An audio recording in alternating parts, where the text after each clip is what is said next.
times going into the first corner. Kolejny są na wyjściu z pierwszego łuku i mówi również o tym, że co prawda nie jest to aż takie trudne, jeżeli oczywiście wie, jak się tutaj jeździć i można jeździć, także on nie zaprzecza, ale jak widać poznanianie doskonale wiedzą, jak po tym torze się poruszać i nie mają problemów. Ten drugi bieg nie do końca po mojej myśli, no ułożył się co prawda na 5-0 w ostateczności, aczkolwiek nie najlepszy start z tego czwartego pola.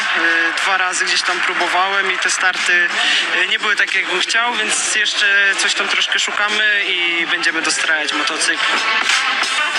Tylko zasypany szprycą zlewka poszła. Oj!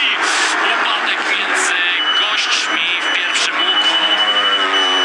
Jak jest oczywiście przerwany.